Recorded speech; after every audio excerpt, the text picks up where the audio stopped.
हाँ बेटा, नमस्कार सारे बच्चों को, गुड इवनिंग। आज अपन जो वीडियो बनाने वाले हैं वो अल्टरनेटिंग करंट जो चैप्टर है, क्लास 12 का अल्टरनेटिंग करंट चैप्टर है, उसके डेरिवेशन की वीडियो बनाने वाले हैं। ठीक है, ठीक है। ये देखो 2025 के ज़माने में जो स्लाइड तैयार करी है एआई से फटाफट से, ठीक है, जोरदार।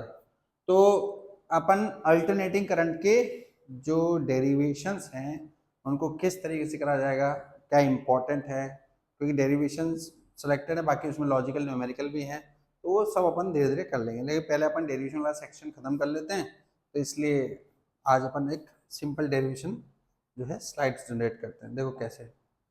पहले तो आपको एक बात बता दूं मैं कि एक बात समझो आप, एक बात बिल्कुल तसल्ली से समझना आप लोग, कि किसी ने आपके सामने ये लिखा ऑल्टरनेटिंग करंट, सुनना तसल्ली से कि साहब ऑल्टरनेटिंग करंट का मतलब क्या है। पहले तो मतलब क्लियर होना चाहिए, डेरिवेशन तो फिर भी चलो आप, क्योंकि अपन 10th क्लास से लेके अभी तक पढ़ते आते हैं साहब डायरेक्ट करंट, जो अपन पढ़ते नहीं है, सिंपल सी बात है, ये सर्किट बनाते हैं 10th क्लास में और ये सर्किट बनाते हैं, ये है डायरेक्ट करंट। क्योंकि जो सिंबल आप देख रहे हो ना, ये सेल है, ठीक है, डीसी सेल। लेकिन हम अभी जो चैप्टर पढ़ रहे हैं ऑल्टरनेटिंग करंट के बारे में। ऑल्टरनेटिंग करंट क्या है, देखो क्लास 11th में एक बात सिखाई जाती है, बिल्कुल ध्यान से सुनना। ये आपने देखी हुई क्लास 11th में, ये बेस है इस चैप्टर का। ये आपको क्लियर नहीं होगा तो चैप्टर क्लियर नहीं हो सकता। वाई क्या है, ए क्या है, ओमेगा टी क्या है, फाई क्या है।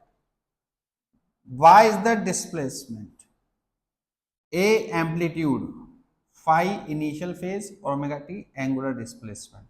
आप ये देखो, अगर कोई आपको बोले कि भाई साहब साइन का ग्राफ बनाओ, अगर कोई आपको बोले ये theta equal to omega T होता है, तो थीटा 0, 90, 180, इस तरीके से अगर आपको बोलोगे साइन का ग्राफ बनाओ, तो आप कैसे बनाओगे? सॉरी, जो 0 से ये 90 है और 0 से 180 पे, इस तरीके से आपको पता कैसे चलता है ग्राफ। तो ये पूरा चैप्टर जो है ऑल्टरनेटिव करंट चैप्टर, ये बेसिक चीजों पर डिपेंड करता है। इस पूरे चैप्टर में आपसे बार बार इस चीज के बारे में पूछेंगे, फाई क्या है, फेज क्या है, फेज क्या है, एम्पलीट्यूड कितना है, ठीक है। तो आप ये देखिए बेटा, क्या देखो कि ये ना, ये इसको क्या बोलते हैं, इसको साइकिल, ठीक है। क्लास 11 में बताया जाता है, वेव चैप्टर जब पढ़ते हैं, ऑसिलेशन पढ़ते हैं, साइकिल। ये पूरी एक साइकिल कितने एंगल की होती है? 2 पाई एंगल की होती है। कितने टाइम पीरियड की होती है? टी टाइम पीरियड की होती है। आधी साइकिल कितने टाइम पीरियड की होती है? आधी T/2 की होती है, ठीक है। और एंगल पाई आ जाता है। पाई/2 पे तो बेचारा एम्पलीट्यूड मैक्सिमम है।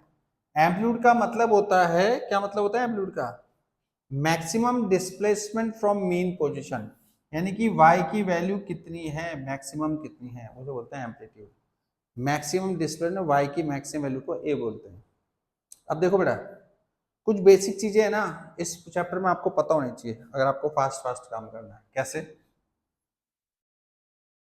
इंटीग्रेशन तो देखो, चाहे बायो वाला हो या मैथ वाला हो, ये 11th 12th के वो बच्चे होते हैं, वो अपने आप स्टाइल में इतना मारते हैं। बाकी ये जो बेसिक चीजें है ना आनी चाहिए। साइन ओमेगा टी का कंप्लीट साइकिल देखो, कंप्लीट साइकिल का मतलब होता है 0 से टी, जितना प्लस उतना ही माइनस, जीरो वैल्यू आएगी, ठीक है। फिर दूसरी बात, सुनना ध्यान से, क्या बात है कि भैया अगर आधी साइकिल की बात करें तो क्या आंसर आएगा? ठीक है, एक कंप्लीट साइकिल में आपने बोल दिया 0 है, आधी साइकिल में क्या आंसर आएगा ना? देखो, साइन इंटीग्रेशन का थोड़ा आइडिया देता हूं मैं। साइन ओमेगा टी का इंटीग्रेशन क्या है?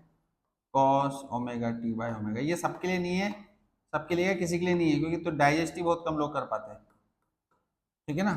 तो हमारे देश में क्या आजकल पढ़े लिखे स्टूडेंट ज़्यादा है ना, इसलिए तो -1/ओमेगा तो कॉस ओमेगा ये t/2 माइनस कॉस 0, तो ये ओमेगा 2π/t होता है ना, हाँ या ना, जो ओमेगा होता है भैया वो 2π/t होता है। अब देख बेटा क्या होता है इस चैप्टर में, दिक्कत ये नहीं कि चैप्टर बच्चों को समझ में नहीं आता 12th में, चैप्टर तो बेचारा इजी है, लेकिन जो 11th क्लास के कर्म होते हैं ना वो आपको इस चैप्टर को समझने में परेशानी पैदा करते हैं। तो 11th के टाइम पे हम लोग मस्ती करते हैं। तो देखो ओमेगा 2π/t है ना, और ये t/2 है, तो देखो क्या मिलेगा अपन को, t से t कट जाएगा, 2 से 2 कट जाएगा, cos पाई कितना होता है -1, तो देखो एक चीज तसल्ली से देखना, -1/ओमेगा cos pi minus cos 0, cos पाई कितना होता है -1, क्या आ जाएगा 2/ओमेगा, ओमेगा क्या होता है बेचारा 2π/t,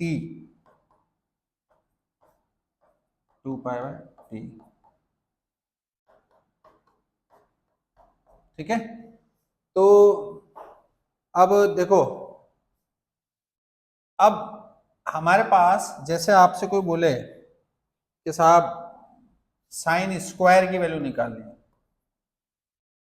ठीक है, कंप्लीट साइकिल में साइन स्क्वायर की वैल्यू निकालनी है, ठीक है। अब ये कैसे निकालें, देखो बेटा cos 2ωt एक फॉर्मूला होता है 1 - 2 साइन स्क्वायर ओमेगा टी, तो 2 साइन स्क्वायर ओमेगा टी जो होता है 1 - cos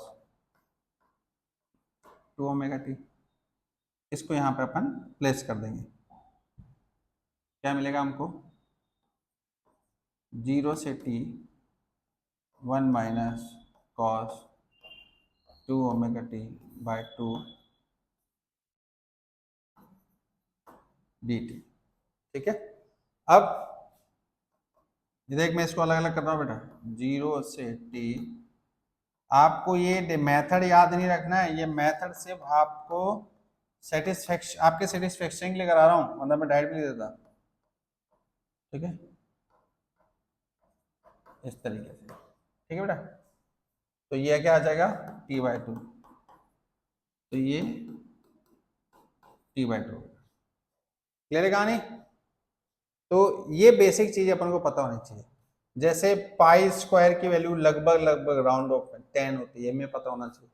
तो ये छोटी छोटी चीजें हैं ऑल्टरनेटिव करंट के बारे में जो हमें पता होनी चाहिए। अल्टरनेटिव करंट वो करंट होती है जिसकी वैल्यू और डायरेक्शन टाइम के साथ चेंज होती है।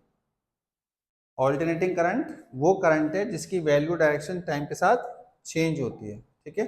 जैसे y की इक्वेशन है, ये y की इक्वेशन देखो टाइम के साथ चेंज हो रही है ना, ऐसे अगर इसी को इस तरीके से लिख दिया जाए I = I0 sin ωt, ऐसे लिख दिया बेटा, तो A की वैल्यू हो गई मैक्सिमम वैल्यू, फाई 0 हो गया ना इनिशियल फेज, तो एक ऐसी करंट जिसकी वैल्यू टाइम के साथ चेंज हो रही है उसको बोलते हैं अल्टरनेटिंग करंट, ठीक है। अब अपन चलते हैं डेरिवेशंस पे। ये देखो पहला जो आपके लिए डायरेक्ट क्वेश्चन लिखा है, सिस्टम थोड़ा अपडेट हो गया है, ठीक है। डिफाइन आरएमएस और effective value of alternating current. RMS का मतलब होता है क्या, देखो बेटा पहले तो इस पे आरएमएस से पीएचडी करो। आरएमएस चाहे क्लास 11th में पढ़ो केटीजी में आता है आरएमएस वेलोसिटी, चाहे क्लास 12th में पढ़ो आरएमएस, इसको हमेशा पीछे से ही सॉल्व करना स्टार्ट करता है, square then mean then root, square करो फिर मीन लो फिर रूट लो। आरएमएस करंट वो करंट होती है जो किसी एसी सर्किट में फ्लो होती है, लेकिन आरएमएस करंट को मेजर कैसे किया जाता है, नापा कैसे जाता है, देखो इसकी डेफिनेशन ही इसका मेथड है, सुनना एक एक बात को। It is defined as the value of direct current, मतलब किसी डायरेक्ट करंट की वो वैल्यू which produce the same heating effect in a given resistor as is produced by the given alternating current, यानी कि किसी रजिस्टर में से, जैसे ये रजिस्टर है इसमें से डीसी करंट फ्लो कराओ, इसमें से डीसी करंट फ्लो कराओ, इससे आने वाली जो हीट है, ये हीट जो है इस रजिस्टर में से एसी करंट को फ्लो कराने पर आने वाली हीट के इक्वल होनी चाहिए। ठीक है, राइट। तो इस तरीके से आपके पास होना चाहिए। It is defined as the value of direct current which produce the same heating effect and given by the alternating current, यानी कि किसी रजिस्टर में से उतनी ही हीट प्रोड्यूस होनी चाहिए जितनी की डीसी। ये दोनों रजिस्टर हैं, इसमें डीसी फ्लो कराई, इसको नाम लो I1, इसमें से एसी फ्लो कराई I2।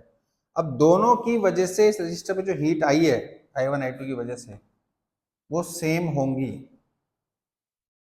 तो हम इस करंट को, इस वाली करंट को बोलेंगे आरएमएस करंट। ध्यान रखना बात, ये जो डेफिनेशन है यही इसका मेजर करने का मेथड है। Derive the relation between RMS and peak value of current. देख बेटा, वो कह रहा है कि आरएमएस करंट को डिराइव करिए। पहली बात तो ये जो सिंबल होता है एसी सोर्स का क्या होता है, ये यहाँ देख लो नागिन की बिंदी, ठीक है, ये एसी सोर्स का सिंबल है। एसी सोर्स और डीसी सोर्स का सिंबल अलग अलग होता है, ये बात ध्यान रखना। एसी सोर्स और डीसी सोर्स का सिंबल अलग अलग होता है। ये देखो, ये डीसी सेल है, अकेला सेल है, ये बैटरी है, ग्रुप ऑफ सेल चलते जाएंगे, ये एसी सोर्स का सिंबल है ना, वेव्स। मुझे तो नागिन की बिंदी दिखती है, ठीक है ना। तो देख, सुनना ध्यान से, तसल्ली से। अब ये भी ध्यान रखना, बचपन से लेके आज तक आपने एक बात ऑब्जर्व करी होगी कि भाई साहब टीचर आपको कह के थक गया होगा कि भाई जी करंट की डायरेक्शन शो करो, लेकिन करंट की डायरेक्शन डीसी सेल में करते हैं। कभी एसी सोर्स आ गया तो वहां पे करंट की डायरेक्शन शो मत कर देना, यहाँ पे एरो मत लगा देना, किसी भी एसी के सर्किट में एरो मत लगा देना, क्योंकि उसमें डायरेक्शन लगातार चेंज होती रहती है। तो इस रजिस्टर पर आने वाली, अगर हम हीट की बात करें तो पावर से डिनोट करेंगे। पावर क्या होता है, rate of work done, since we know that it is I square R T. तो जो V है किसी भी बेसिक रेफरेंस के लिए, देखो V की वैल्यू क्या है, V not sine omega T. AC source, इसमें इनिशियल फेज जीरो। अब उसने कभी क्या बोल दिया इनिशियल फेज जीरो, मतलब भाई मैंने आपसे कहा था बेटा स्टार्टिंग में क्या आपको पूरे चैप्टर को ये लिखना है ऐसे। अब V वाली इक्वेशन ऐसे लिखिए, तो V की मैक्सिमम वैल्यू V नॉट है, तो कंपेयर करना है इससे, Y की मैक्सिमम वैल्यू है। अब यहाँ ओमेगा टी जी 5 लिखा, लेकिन यहाँ तो कुछ नहीं लिखा, जहाँ नहीं लिखा वहाँ जीरो है। तो ये जो वोल्टेज आप देख रहे हैं ना इस पूरे चैप्टर में, ये जो एसी सोर्स वाला वोल्टेज है, इसमें ओमेगा टी के साथ कुछ नहीं लिखा, मतलब इनिशियल फेज जीरो लिया अपन रेफरेंस के लिए, ठीक है। तो जो आई है, आई बराबर वी बाय आर है। वी क्या है, V not sine omega T by R. तो वी नॉट बाय आर जो होता है वो क्या होता है बेचारा, आई नॉट होता है। तो ये इक्वेशन अपन यहाँ पे रखें, ये ना आई लिखा हुआ है यहाँ पे, तो आई क्या है, I not sine omega t square, ठीक है। तो पावर क्या होता है, ये rate of work done, I naught square R sine square omega t. अब देखो ध्यान से, इस dt को उधर ले जाऊंगा मैं, I naught square R sine square omega t dt, ठीक है। जीरो से W, जीरो से T। मैंने आपको स्टार्टिंग बताया था कि एसी वाले चैप्टर में साइन स्क्वायर ओमेगा टी, तब बड़ा इंटीग्रेशन तो करने से रहना हमारे काम का है।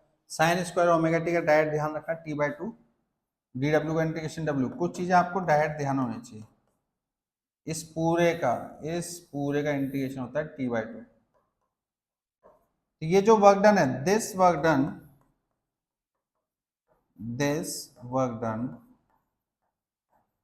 will be converted as heat किसके अक्रॉस, रजिस्टर के अक्रॉस। तो ये W वर्क डन जो हीट में कन्वर्ट होगा, I naught square R t by two, equation number 1, ठीक है। अब आपको डेफिनेशन में कहा था कि भाई साहब देखो आई नॉट जो होती है ना मैक्सिमम करंट होती है, मैक्सिमम करंट डीसी करंट है। उसने कभी कैसे पता, एक चमत्कार की बात आपने देखी होगी, जो डीसी करंट होती है डीसी करंट, वो बेचारी टाइम के साथ चेंज नहीं होती है, ठीक है। डीसी करंट टाइम के साथ कांस्टेंट रहती है उसकी वैल्यू, ऐसी ऐसा ग्राफ आता है। तो आप ये देखो जब आप अल्टरनेटिव करंट का ग्राफ बनाते हो ना ये ऐसे करके, तो ये देखो ऊपर आप देख रहे हो ये टेंजेंट वाला पार्ट, ये मैक्सिमम करंट होती है, आई नॉट करंट होती है। तो कह रहा है जो आई नॉट करंट है उसकी वजह से कंप्लीट साइकिल में आने वाली हीट होगी I naught square R t by 2। लेकिन लेट डेफिनेशन के according a virtual value of current, let a virtual value of current flows through the resistor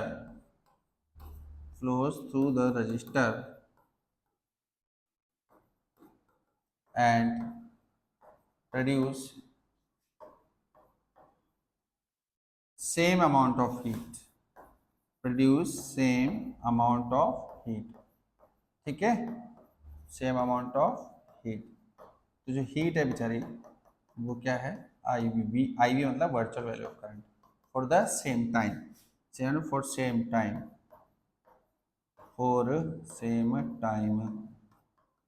ऐसा।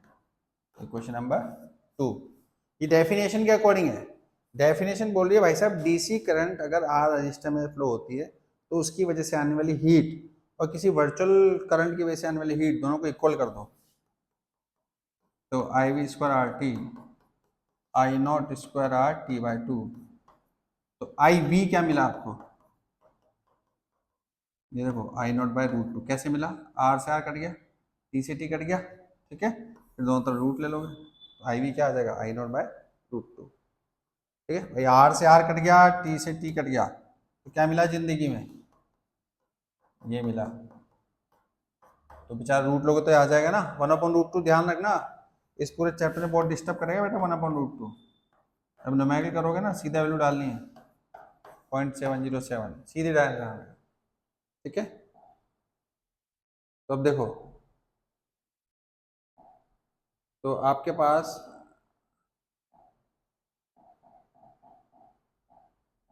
अभी देखो question number 2, prove that in purely inductive circuit. ये काफी famous question है, basically इतने शरीफों की तरह क्वेश्चन आता नहीं है। इस क्वेश्चन में यूं बोलते हैं कि भाई साहब एक स्टूडेंट है एक्स, उसने एक डिवाइस पे मेजरमेंट करा, उसने एनालिसिस करा, उसने तो देखा, उसकी ऑब्जर्वेशन रही कि करंट लैग कर रहा है वोल्टेज से, तो बताओ वो डिवाइस क्या है, उसके लिए डेरिवेशन करो, ऐसे आता है क्वेश्चन। अब क्या होता है बेटा, जब भी फेज डिफरेंस निकालते हैं ना तो phase of V minus phase of Y, ये ध्यान रखना।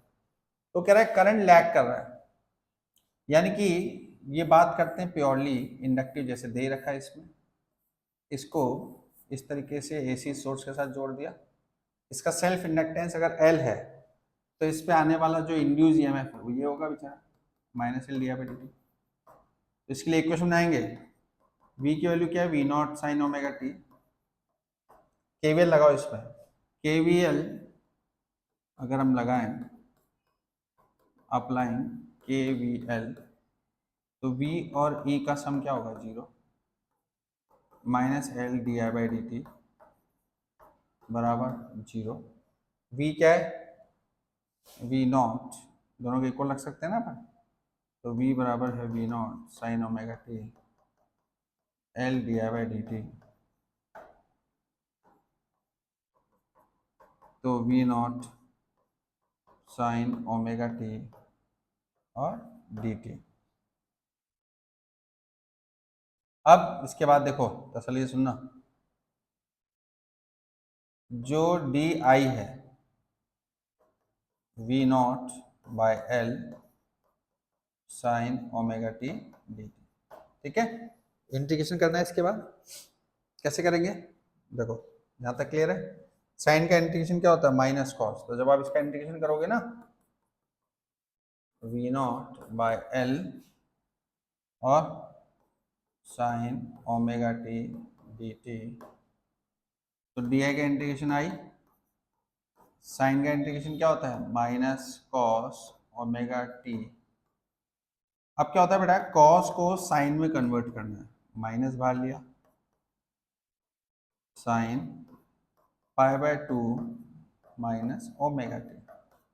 ठीक है, sine π/2 minus theta cos theta होता है ना, ये कॉस था तो साइन में कन्वर्ट कर दिया। अब ओमेगा भी नीचे आएगा इंटीग्रेशन करेंगे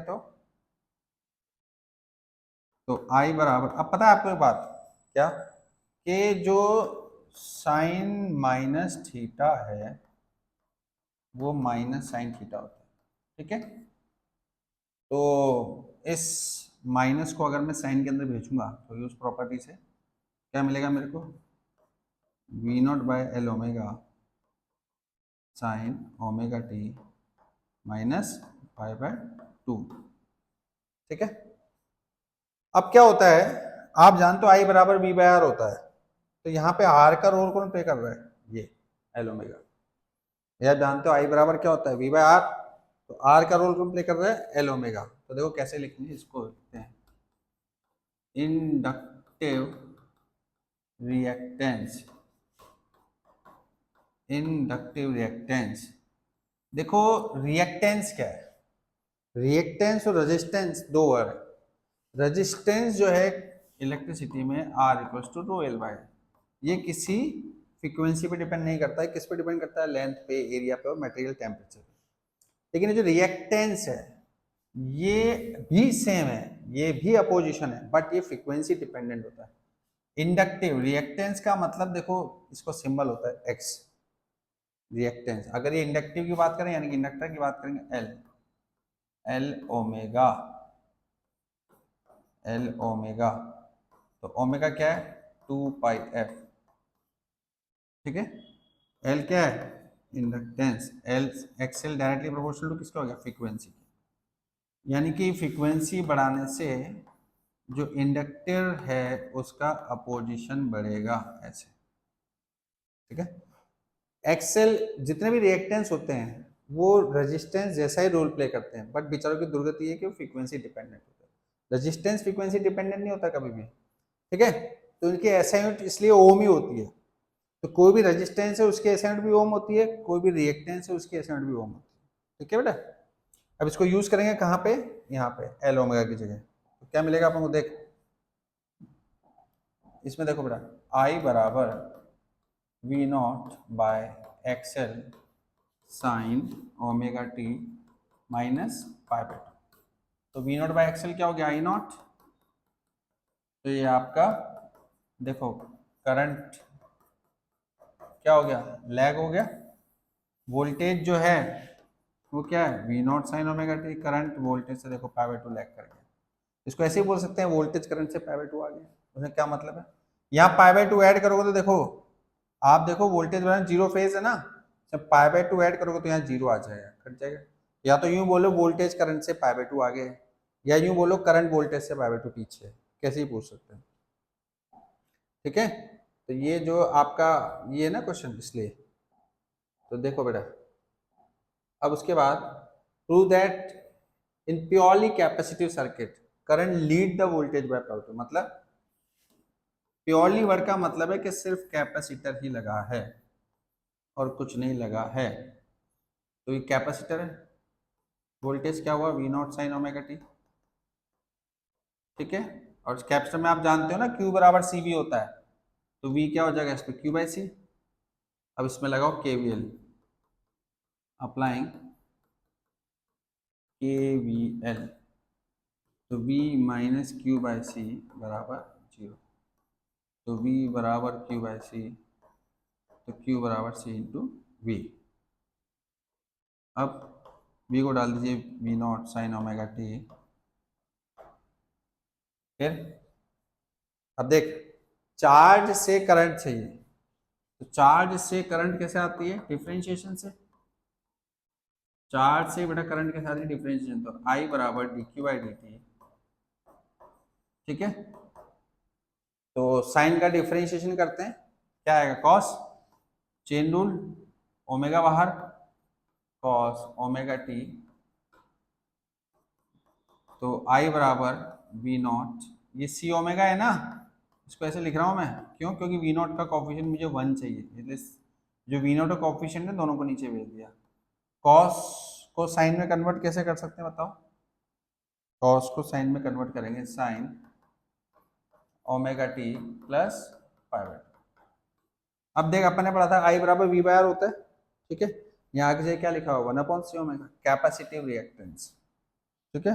इसको बोलते हैं कैपेसिटिव रिएक्टेंस, कैपेसिटिव रिएक्टेंस, ठीक है। रिएक्टेंस तो रिएक्टेंस ही है, एक्स कैपेसिटिव है इसलिए सी लगा दो, ठीक है बेटा। ये 1/c ओमेगा होता है। फ्रीक्वेंसी डिपेंडेंट है सारे रिएक्टेंस और यूनिट वही है ओम, ठीक है। अब देखो एक्स सी फ्रीक्वेंसी और इस तरीके से इनवर्स का ग्राफ आएगा। अब देख ये जो 1/c ओमेगा है ना, इसकी जगह अपन एक्स सी रखेंगे, तो ये 1/xc sine omega t plus pi by 2, ये क्या बन जाएगा V by R I not है, तो ये I not sine omega t plus pi by 2। आप देखो करंट लीड कर रही है, लीड कर रही है कैसे पता चलेगा? पाई बाय 2 ऐड हो गया ना, ठीक है। करंट लीड कर रही है मतलब ये देखो यहाँ पे पाई बाय 2 ऐड हो रहा है इस वजह से, ठीक है। ऐसे करने को आता है बेटा। और मोस्टली मैंने देखा है ना आज तक ऐसा होता है कि अपन से बोलते हैं कि बच्चा प्रैक्टिकल कर रहा था, उसने देखा एक डिवाइस है जिसमें करंट लीड कर रही है वोल्टेज से, तो भाई साहब बताओ, तो वो भाई साहब तो यही बताएंगे कि भाई साहब जो डिवाइस है वो कैपेसिटर है, ठीक है। अब देख बेटा नेक्स्ट क्वेश्चन जो है explain RLC series phasor diagram. आजकल सीबीएसई का जो फेवर बना हुआ है भाई, आरएलसी आर है, एल है, सी है, एलसीआर बोलो, आरएलसी बोलो। देखो ये तीनों को लगा दिया सीरीज में, इस पे आने वाला वोल्टेज है वी आर, इस पे वी एल, इस पे वी सी, ठीक है। अब देख आर हमेशा जाता है किस पे? एक्स एक्सिस पे। एल हमेशा जाता है वाई एक्सिस क्योंकि 90 प्लस 90 का फेज होता है, और ये वी सी, ठीक है। देखो आर और एल में 0 से 90 का डिफरेंस है, आर और सी में 90 का डिफरेंस है, लेकिन -90 का, एल और सी में 180 का डिफरेंस है, ठीक है। तो देख बेटा कि लेट वी एल बड़ा है वी सी, हमने मान लिया, तुमने देख आपस में 180 है, ठीक है। तो लेट जो बड़ा होता है, जब भी 180 वाले दो वेक्टर होते हैं ना, तो बड़ा माइनस छोटा कंसेप्ट चलता है, तो वी एल माइनस वी सी, ये हमने लगा दिया, ये वी, ये फाई, ये we L minus V C, ठीक है।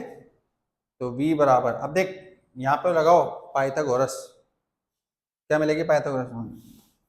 वी स्क्वायर बराबर वी आर का whole square V L minus V C का होल स्क्वायर, ठीक है। फिर इसका रूट ले लो, क्या मिलेगा आपको? v बराबर root of V R square, ये वी आर ये बताता है कि वोल्टेज अक्रॉस रजिस्टर, आर को अलग से कुछ नहीं लिखा मैंने, ध्यान रखना। ये वी आर जो लिखा है ना, ये ऐसे ही, फिर V L minus V C, ठीक है बेटा। फिर tan फाई लगाएंगे अपन, tan phi V L minus V C by V are.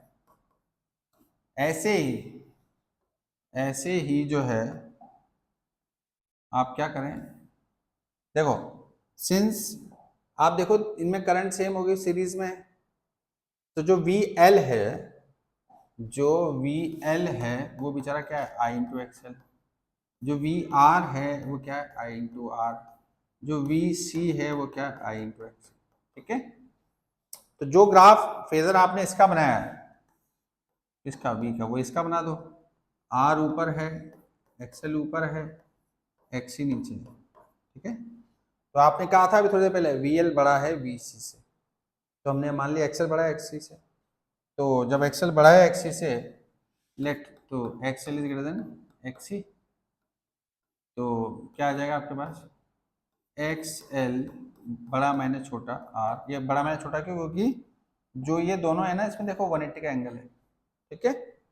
अब देख बेटा ये दोनों को इनिशियल है,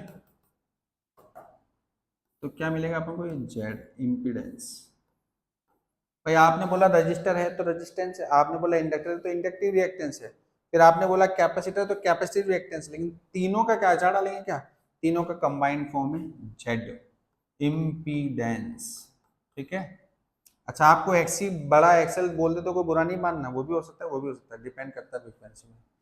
तो जो जेड है, ठीक है, तो क्या हो जाएगा एक्सएल माइनस पाइथागोरस थ्योरम, तो जेड बराबर root of R square plus XL minus XC का होल स्क्वायर। यहां से टेन फाइव निकालो, क्या आएगा, tan phi mod of XL minus XC by R. ठीक है, इस तरीके से ये डेरिवेशन अपन इसमें कर सकते हैं। अब देख बेटा explain resonance curve define Q factor, ये रेजोनेंस कर्व है क्या, पहली बात तो ये समझते हैं। देखो बेटा क्या होता है कि इस कर्व को मैंने डायरेक्ट बनाया ताकि आप लोगों को फायदा हो जाए। इस कर्व में देखो खास बात कि ये जो कर्व है, पहले रेजोनेंस क्या होता है पता भी क्या आपको, पहले तो रेजोनेंस ही नहीं पता होगा।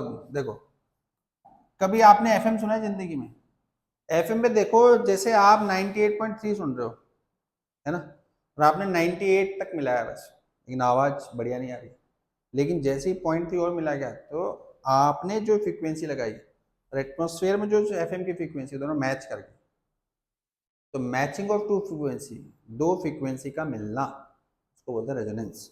आवाज तेज आती है, करंट बढ़ जाता है। तो ये जो आप देख रहे हो ना, ये क्या इम्पीडेंस, ये जो आप इम्पीडेंस देख रहे हैं एक्सएल माइनस एक्सी, तो रेजोनेंस में आरएलसी में क्या होता है, ये जो रिएक्टेंस है ये जीरो हो जाता है, यानी कि XL minus XC, XL minus XC क्या हो जाता है जीरो।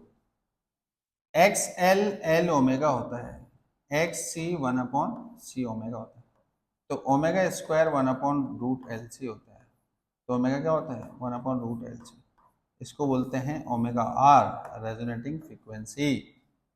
ठीक है, तो देख ये जो ग्राफ बना रहा है इसमें देख रहे हो, ये ग्राफ, ये ओमेगा आर जो टर्मिनोलॉजी है, ये इसको बोलते हैं रेजोनेटिंग फ्रीक्वेंसी।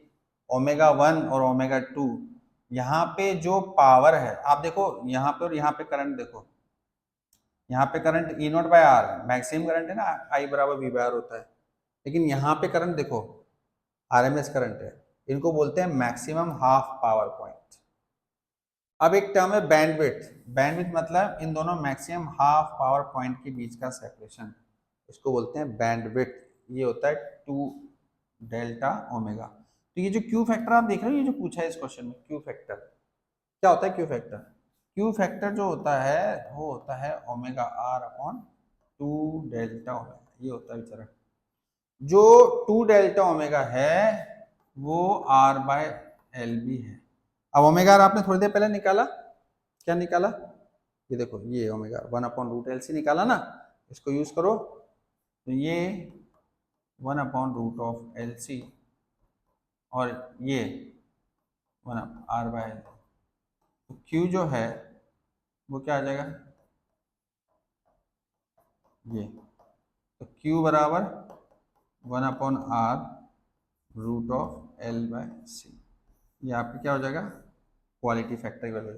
क्वालिटी फैक्टर बताता क्या है वैसे, क्वालिटी फैक्टर ये बताता है कि कितना अच्छा रेजोनेंस हो रहा है, मतलब कितनी अच्छी आवाज आ रही है। अब आप प्रैक्टिकली सोचो, अच्छी आवाज के लिए करंट ज्यादा चाहिए, करंट ज्यादा होने के लिए इस पीक को ऊपर जाना पड़ेगा, ऊपर जाने के लिए बैंडविड्थ को कम होना पड़ेगा, यानी कि ये टू डेल्टा ओमेगा को कम होना पड़ेगा। तो अच्छे रेजोनेंस के लिए जो ग्राफ है ये आप देख रहे हो ना, ये सेपरेशन, इसके लिए सेपरेशन की वैल्यू कम होती है, क्योंकि ग्राफ को ऊपर जाना होता है, इसके पीक को ऊपर जाना होता है, करंट की वैल्यू ज़्यादा चाहिए इसलिए। तो कभी ऐसे पहचान में है ना, मैं तो ऐसे क्वेश्चन भी देखे हैं कि ऐसे कई बार रहते हैं तीन ग्राफ, तो बताइए साहब कौन सा अच्छा रेजोनेंस है, वो सबसे टॉप वाला ऊपर वाला, क्योंकि उसकी बैंडविड्थ कम होती है। ठीक है, ध्यान रखना। नेक्स्ट क्वेश्चन देखो, एक्सप्लेन चॉक कॉइल, ये चॉक कॉइल क्या होती है, एक्चुअली में क्या होता है बेटा, देखो डीसी करंट जो होती है, डीसी करंट उसको कंट्रोल करता है रेजिस्टेंस। जैसे एग्जांपल ओम्स लॉ से आपने देखा रेजिस्टेंस अलग अलग पे अलग अलग करंट आती है अमीटर की वैल्यू। लेकिन एसी करंट को कौन कंट्रोल करता है? एसी करंट को कंट्रोल करता है चॉक कॉइल। ठीक है, चॉक कॉइल क्या होती है बेसिकली? भाई एक कॉपर वायर है, ठीक है, एक कॉपर वायर को लो, राइट, और उस कॉपर वायर के अंदर रेजिस्टेंस तो इनबिल्ट है। अब आप उसको किसी कंडक्टिव इंडक्टिव मीडियम में ऐसे लपेट दो, तो वो कॉइल जो बनी उसके अंदर मैग्नेटिक फील्ड आ जाएगी। ठीक है, तो ये जो स्ट्रक्चर है, ये चॉक कॉइल का सिंबल। आप देखो ये कॉपर वायर होगा, इसमें रेजिस्टेंस तो इनबिल्ट है, तो इसका जो बेचारे का जो नेट इम्पिडेंस है, इसमें एक रेजिस्टेंस भी है एक इंडक्टेंस भी है। लेकिन मैं पता है क्या चाहता हूँ, जब भी चॉक कॉइल बनती है एल ज़्यादा रहे आर कम हो। अब आर कम होने के लिए क्या होगा बताओ? आर बराबर रो एल बाय, हम चाहते हैं आर कम हो, एरिया बढ़ा दो, मोटा वायर का चॉक कॉइल बना दो, तो इससे क्या होगा? ये जो आपका चॉक कॉइल है उसमें इंडक्टिव रिएक्टेंस की वैल्यू ज़्यादा हो जाएगी। ठीक है, सबसे इंपॉर्टेंट क्या है? इट इज यूज्ड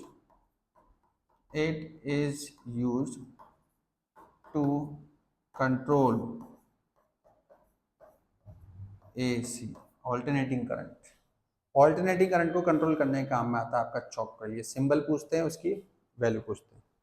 ठीक है, पावर देखो पहले डेरिवेशन था, अब नहीं है, लेकिन फॉर्मूला ध्यान रखना। पावर इन एसी सर्किट होता है V R M S I R M S cos phi. ठीक है, अगर हम बात करें प्योरली रजिस्टिव की, प्योरली रजिस्टिव सर्किट जो होता है जिसमें सिर्फ और सिर्फ रजिस्टर लगा होता है, तो उसमें फाई की वैल्यू होती है 0।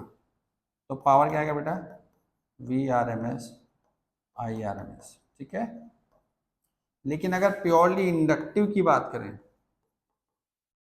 अगर अपन प्योरली इंडक्टिव की बात करें, तो फाई क्या है? पाई बाय 2। देखो कॉस पाई बाय 2 क्या हो जाएगा? 0। ऐसे ही आप बात करो प्योरली कैपेसिटिव की, अगर अपन बात करें प्योरली कैपेसिटिव, उसमें भी फाई क्या आ जाएगा बेचारा? पाई बाय 2। तो वापस आ पावर क्या आ जाएगी? 0। ठीक है भाई, प्योरली रजिस्टिव फेज डिफरेंस 0 होता है, इसलिए power V R M S R M S आ जाएगी। प्योरली इंडक्टिव में फेज डिफरेंस पाई बाय 2 होता है, तो पावर डिसिपेशन 0। फिर देखो प्योरली कैपेसिटी में भी फेज डिफरेंस होगा, लेकिन माइनस पाई बाय 2 का होता है, तो कॉस पाई बाय 2 वापस 0, पावर 0 हो जाएगी। ठीक है बेटा, ध्यान रखने की बात। अब देख, what is transformer, explain principle, construction, working and theory of transformer, energy losses in transformer. काफी लंबा चौड़ा क्वेश्चन है। देखो सबसे पहले देखो ट्रांसफार्मर क्या, सबसे पहला क्वेश्चन ये। ठीक है भाई, कोटा से लाइट चली साहब आपके शहर में जा रही है साहब, जहाँ भी लाइट जनरेट हो रही है, ठीक है, सूरत से हो रही है, यहाँ से हो रही है, वहां से हो रही है, तो साहब लाइट जनरेट हुई दूसरे शहर पे जाने के लिए। लाइट जनरेटिंग प्लांट है ना, वाटर रिसोर्सेज हैं, न्यूक्लियर पावर प्लांट है, वहां से लाइट बनी चली दूसरे शहर पे बढ़ने के लिए। लेकिन प्रॉब्लम क्या है, जहां से बनी, जहाँ पे लाइट बनी, तो उसका डिस्ट्रीब्यूशन डायरेक्ट तो हम घरों में कर नहीं सकते ना, हमें उसको कम या ज़्यादा करना पड़ेगा रिक्वायरमेंट के अकॉर्डिंग। हमारे घरों में कम होके आती है, होटल्स में हॉस्पिटल में ज़्यादा रिक्वायरमेंट है, ज़्यादा होके जाती है। तो ट्रांसफार्मर का काम यही है, वोल्टेज को कम ज़्यादा करना। तो व्हाट इज ट्रांसफार्मर? ट्रांसफार्मर वो डिवाइस है जो अल्टरनेटिंग करंट और वोल्टेज को कम या ज़्यादा कर सकता है। ट्रांसफार्मर क्या है? ट्रांसफार्मर वो डिवाइस है जो अल्टरनेटिंग वोल्टेज को कम या ज़्यादा कर सकता है। किस प्रिंसिपल वर्क करता है? देखो ये प्रिंसिपल बहुत पूछते हैं, इवन आप लोग जब प्रैक्टिकल दोगे ना वाया में पूछेंगे प्रिंसिपल। म्यूचुअल इंडक्शन, ये मैंने जानबूझ के इस वर्ड पे जोर क्यों दिया? Mutual induction. ठीक है, ये क्या है? प्रिंसिपल। क्योंकि जब कॉपियों को देखो, कितनी ही ज्ञान बांट दो, कितनी अक्कल बांट दो आप, जब बच्चा एक्चुअली क्या होता है 3 घंटे आप जब पेपर देते हो ना बेटा, तो आप प्रेशर में रहते हो, तो इंडक्शन इंडक्टेंस ये सब खिचड़ी पक जाती है। तो ये ध्यान रखना, इंडक्शन फिनोमिना, म्यूचुअल इंडक्शन, दो कॉइल होते हैं ना आपस में फ्लक्स का लेन देन करते हैं। तो ट्रांसफार्मर किस प्रिंसिपल वर्क करता है? म्यूचुअल इंडक्शन पे वर्क करता है। कंस्ट्रक्शन वर्किंग थ्योरी क्या होता है कि ट्रांसफार्मर की अगर हम बात करें, तो देखो इस तरीके से एक रफ डायग्राम अपन बना सकते हैं। ये एक अपन ने डायग्राम, ठीक है, इसमें लेयर्स होती हैं। लेयर्स होने की वजह होती है, ऐसे डिजाइन नहीं देते फोकल में, ठीक है। तो देखो यहाँ पे कॉइल लगा देते हैं अपन, इनपुट कॉइल है, यहाँ पे कॉइल लगा देते हैं, ये क्या है, आउटपुट कॉइल, लोड रजिस्टर। देखो जहाँ पे एसी सोर्स लगा होता है उसको प्राइमरी कॉइल बोलते हैं, जहाँ पे भी एसी सोर्स लगा होगा उसको प्राइमरी कॉइल बोलते हैं, जहाँ पे लोड रजिस्टर लगा होगा उसको सेकेंडरी कॉइल बोलते हैं। सेकेंडरी मतलब जहाँ उसका इस्तेमाल हो रहा है, जैसे हमारा घर, ठीक है। तो वर्किंग क्या है, थ्योरी किस तरीके से काम कर रही है, आप देखो प्राइमरी और सेकेंडरी के बीच में म्यूचुअल होने के लिए फ्लक्स का लेन देन होना जरूरी है। अपने जो सिलेबस में ट्रांसफार्मर है वो तो बेचारा बहुत आइडियल ट्रांसफार्मर है, ठीक है। कैसे आइडियल ट्रांसफार्मर, उसको भाई म्यूचुअल इंडक्शन हो। इंडक्शन वर्ड फेराडे ने दिया, ये जो फेराडे वाला कंसेप्ट है ना कि कॉइल को पास में ले जाएंगे, दूर लेंगे तो इंड्यूस ईएमएफ आएगा। ये प्राइमरी जो कॉइल है इसका फ्लक्स सेकेंडरी से लिंक होगा, प्राइमरी और सेकेंडरी में फ्लक्स का लेन देन होगा जिसकी वजह से इंड्यूस ईएमएफ आएगा। तो जो अपन बात करते हैं, पहले अजम्पशन लेते हैं कि let NP number of turns, number of turns in primary, ठीक है बेटा, number of turns in primary. ऐसे एनएस की बात करेंगे, number of turns in secondary, ठीक है। और अपन बात करेंगे EP induced EMF in primary, P for primary इस्तेमाल कर रहे हैं अपन, और ES induced EMF in secondary, ठीक है। तो इन सब वेरिएबल, अच्छा आईपी आईएस भी है, IP current in primary, P for primary, और आईएस करंट इन सेकेंडरी, ठीक है।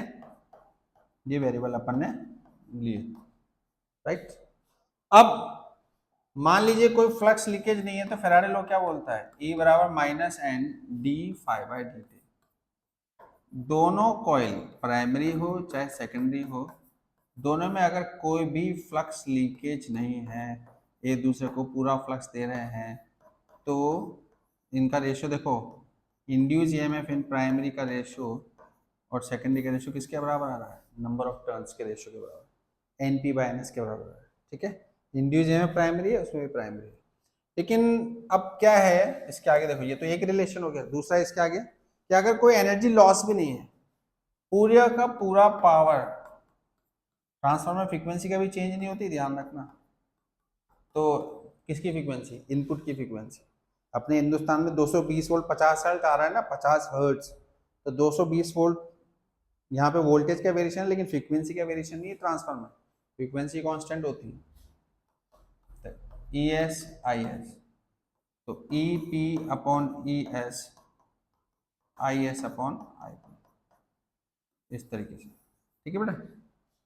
तो ये एक रिलेशन है, इनको अपन लिंक करेंगे, रिलेशन को क्या आएगा, तो E P upon E S, N P upon N S, I S upon I P. ध्यान रखना ई और एन में सेम है, देखिए P P primary, S same, उल्टा होता है, ठीक है। तो देख एक टर्म है, कौन सी, ट्रांसफॉर्मर रेशियो।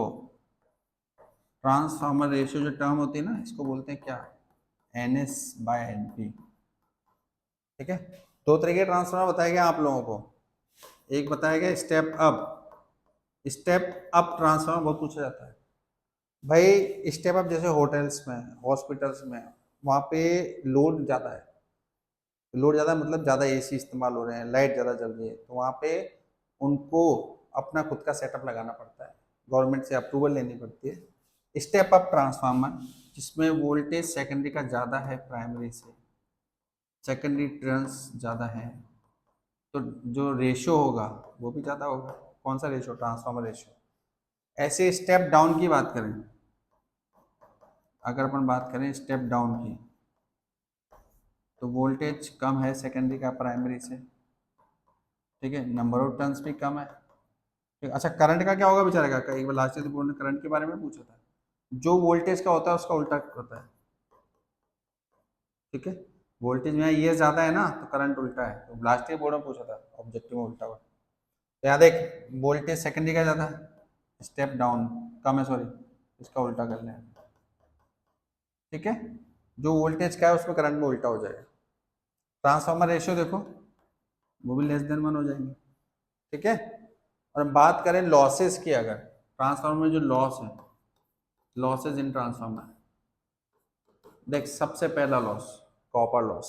कॉपर लॉस क्यों? देखो सीधी सीधी गणित है, ट्रांसफार्मर में हीट ज़्यादा डेवलप नहीं हो तो इसके लिए रेजिस्टेंस कम हो, रेजिस्टेंस कम हो तो वायर मोटा होना चाहिए।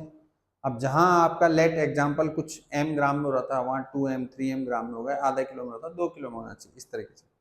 तो उसने कहा साहब ऐसा है, कॉपर लॉस जो होता है, जो कॉपर लॉस आपके पास है, कि टू अवॉइड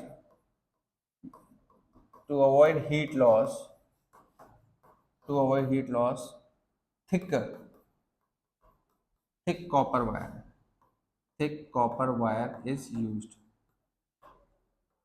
ठीक है।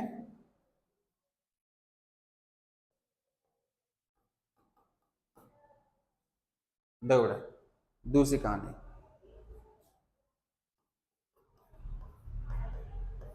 Flux leakage.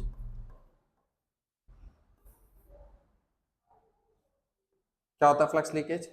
प्राइमरी का फ्लक्स सेकेंडरी से लिंक नहीं हो तो क्या करते हैं, प्राइमरी और सेकेंडरी के दूसरे में ओवरलैप करके लगाते हैं, ठीक है।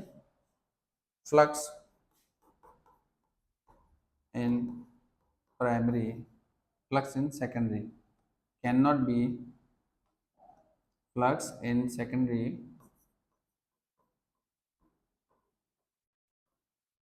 cannot be completely linked with the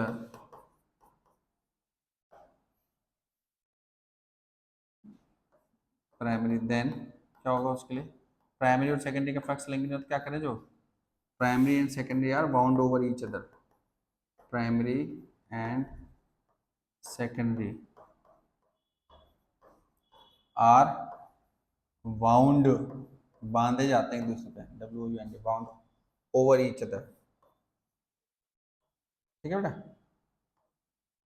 अब एक करंट लॉस आपके हट गया, एडी करंट लॉस होना आपके भी था। एडी करंट लॉस क्या होता है?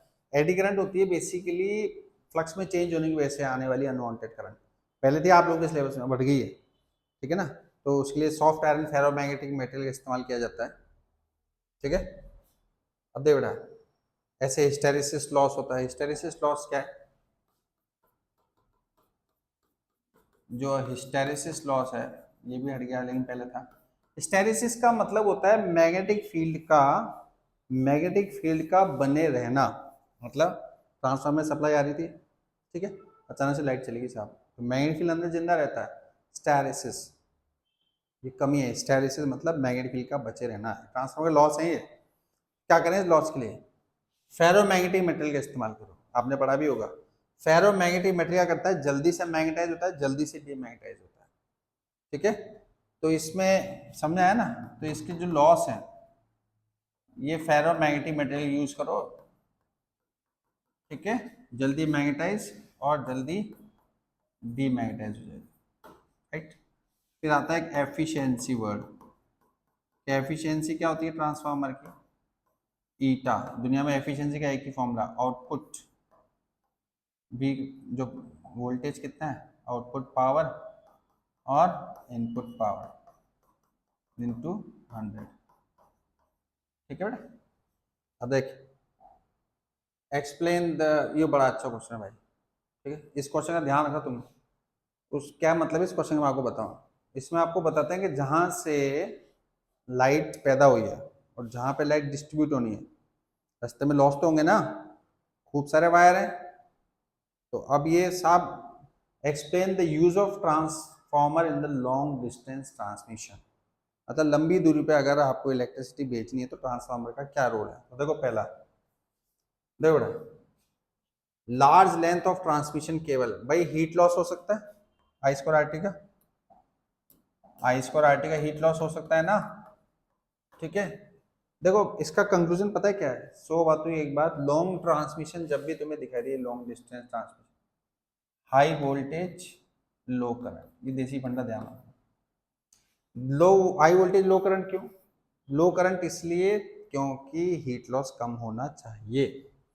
तो large voltage drop across along the line wire, hence the voltage at the receiving station will be much smaller. Large potential drop हो जाता है, रास्ते में बहुत सारा रेजिस्टेंस है ना। To carry the large current to keep the resistance to transmission low, thick wires have to be used. ठीक है, हम क्या करना है, करंट को कम रखना है तो थिक वायर का इस्तेमाल करना पड़ेगा। ये जो टॉपिक है ना, ये बहुत इंपॉर्टेंट है, लॉन्ग डिस्टेंस ट्रांसमिशन, ध्यान रखना। अब देख बेटा, with the help of with the help of diagram explain the principal construction and the working of an AC generator. AC generator देख, पहले आप लोगों के सिलेबस में था, अब आप लोगों के सिलेबस में जो है ये नहीं है। सुनना ध्यान से मेरे के बात को। कहाँ गया, किधर गया भाई, ये रहा। With the help of a diagram explain the principle construction and working of AC generator.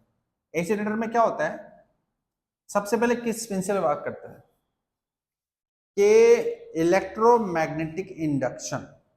ठीक है, इलेक्ट्रोमैग्नेटिक इंडक्शन, अगर आप किसी मैग्नेटिक फील्ड में एक कॉइल को घुमाएंगे तो उस कॉइल में फ्लक्स में वेरिएशन होगा। ठीक है, तो लेट आपके सामने एक डायग्राम जो है, ये देखो नॉर्थ पोल है, इसको कॉनकेव शेप का बना लो तो और भी बढ़िया बनेगा। हॉर्सशू मैग्नेट होते हैं ना। और यहाँ पे एक कॉइल दे दीजिए, ये स्लिप रिंग्स दे दीजिए, ये ब्रशेस दे दीजिए, और यहाँ पे एक लोड रजिस्टर लगा दीजिए। ठीक है, यहाँ मैग्नेटिक फील्ड है, ये कॉइल इसमें घूमेगी, ओमेगा एंगुलर वेलोसिटी। तो जब आपको पता है कोई भी कॉइल घूमती है तो उसमें फ्लक्स का फॉर्मूला क्या होता है, NBA cos ओमेगा टी। ठीक है, E बराबर क्या होता है, minus D phi by D T. तो जब आप इसका डिफ्रेंशिएशन करोगे तो क्या आएगा, minus NBA minus omega sine omega T. तो E क्या आ जाएगा, NBA ओमेगा साइन ओमेगा। ठीक है, ये क्या बेचारा मैक्सिमम इंड्यूस है नॉट। इसका ग्राफ बनाना पड़ता है, कैसा आता है इसका ग्राफ, E और ओमेगा टी का ऐसा ग्राफ आता है इस तरीके से। ठीक है, अब देखो इसमें इंपॉर्टेंट बात पता है क्या है, ये जो फ्रेम है जिसपे क्या कॉइल लगाई जाती है ना, इसको बोलते हैं आर्मेचर। इसको बोलते हैं, पेन दूसरा लेते हैं अपन, ये वाला, इसको बोलते हैं आर्मेचर। आर्मेचर क्या है, जिसपे कॉइल लपेटी जाती है। ये आप देख रहे हो, ये कड़े जैसे क्या है, स्लिप रिंग्स, जिन पे कॉइल जो है वो घूमती है। ठीक है, और ये देख रहे हैं ये कार्बन ब्रशेस। कार्बन ब्रशेस क्यों, ताकि जो इलेक्ट्रिसिटी डेवलप हो रही है उसको बाहर रजिस्टर पर भेजा जा सके। ये कॉनकेव शेप मैग्नेट है। ठीक है, ये बेसिक चीजें पूछी जाती है इसमें। अब देखा, ये भी अच्छा क्वेश्चन है, advantage and disadvantage of AC over DC. देख, जो एडवांटेज क्या है, AC generation is economical, easily step up and step down, यानी कम ज़्यादा आसानी से कर सकते हैं। एसी को तो जो डीसी ना उसको चेंज भी नहीं कर सकते डायरेक्ट। डीसी की जो फ्रीक्वेंसी है ना वो जीरो होती है, डीसी की फ्रीक्वेंसी जीरो होती है, ध्यान रखना। AC can be transmitted with less loss, और एसी ट्रांसमिशन फॉर सब स्किन इफेक्ट क्या होता है, स्किन इफेक्ट पूछते हैं, एसी की प्रॉपर्टी होती है कि एसी किसी की सरफेस, वायर के सरफेस से फ्लो होती है, अंदर से नहीं होती, ठीक है। ये दोनों जो आप देख रहे हो ना, ये वाई वाई क्वेश्चन है दोनों। पीक वैल्यू कैसे पूछते हैं, आपसे पूछेंगे हाँ भैया बताओ एसी डेंजरस है कि डीसी डेंजरस है। जैसे एग्जांपल देख, मैं खुद क्वेश्चन डेवलप करता हूँ तुम्हारे लिए। 220 वोल्ट एसी और 220 वोल्ट डीसी, कौन डेंजरस, ऐसे पूछते हैं भाई। क्या होता है, एसी में जो सप्लाई है वो तो आरएमएस है, तो V not by root two, तो 220 इंटू रूट टू, डायरेक्ट ध्यान रखना है इसके 311 वोल्ट है, जबकि ये तो डीसी फिक्स है, ठीक है। तो 220 वोल्ट एसी इसलिए डेंजरस है क्योंकि, क्या बोलोगे, पीक वैल्यू ज्यादा होती है, कितनी होती है, 311 होती है, इसकी, एसी की। स्किन इफेक्ट क्या है, स्किन इफेक्ट, एसी किसी की सरफेस, वायर की सरफेस से फ्लो होती है तो उसको बोलते हैं स्किन, ठीक है। तो ये जो है, आप ये देखो बेटा, तो इस तरीके से ये चैप्टर आपको पूरा बताया है। फिर भी आपको कोई डाउट कोई भी हो ना, कोई टॉपिक हो इस पूरे चैप्टर में, कुछ भी हो डाउट, आप जो है कमेंट बॉक्स में लिख दें, मैसेज कर दें, कोई दिक्कत नहीं है, बिंदास होकर डाउट पूछें। ये तो डेरिवेशन का दौर चल रहा है, फिर अब न्यूमेरिकल का दौर भी आएगा। कोशिश पूरी है, आप लोगों के सपोर्ट की जरूरत है। Thank you so much.